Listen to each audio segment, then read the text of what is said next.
โอเคมาสุกะเมื่อไหร่ก็อ่อนอ่อนมาลีส่วนโกโก้เนี่ยกันเนาะเมื่อไหร่ก็เฮามาด้วยต้นหมอกกันเนาะอันดังสุด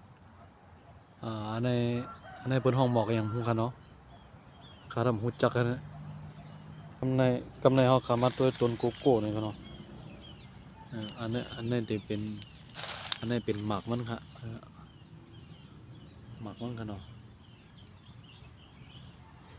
นี่หมากเมื่อเร็วเนี่ยก็ข้าก็มามีอยู่ในสวนมันในเขาเนาะนะครับ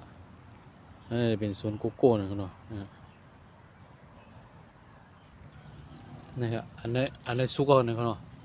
อันนี้ซ้ำไปสุกเนี่ยครับนะครับอันนี้ก็สุกเอาเนี่ยสุกวงสุกเหลืองๆให้หน่อยครับอันนี้ต้นในหมากมันต้นในหมากมันป้นน้ำเขาขาดดีกว่าด้วยทาง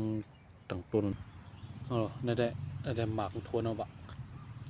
สุกกับบนเหลืองหมดอ่ะนี่ครับนี่ครับเนาะสุกบนเหลืองหมดแล้วครับอ๋อนี่แล้วก็เป็นนั่นนี่ก็เต็มต้นหนูหมากมันเต็มตัวนะวันนี้แหละในเขาคำมาตัวแทงต้นนะครับต้นนี้ก็หมากโทนเอาวะอันนี้ได้ไปพวกสุกกันเนาะ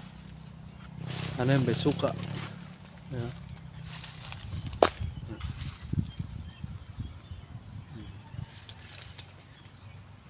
อันเขียวกับน้ำนั่นแหละนี่หำก็ไหนเขาเนาะ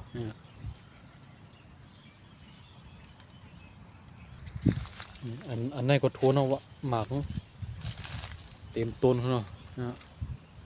อันเล็กก็มีอันใหญ่ก็มีอันสุกก็มีอันไปสุกก็มี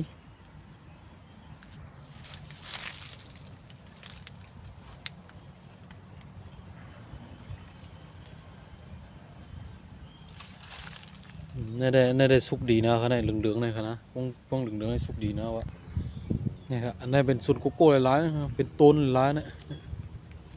เป็นต้นโกโก้ทั้งนั้นนะครับเราสวนกว้างๆนะมีเป็นหลายเอกาพวกกันเนาะ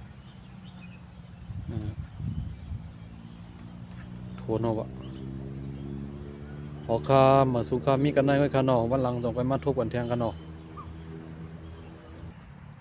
วู้นครับโอ้ไกลว่าไกลสวนก็กว้างว่ากว้างเอาค่ะมีกันได้ก็ค่ะมาสูงค่ะ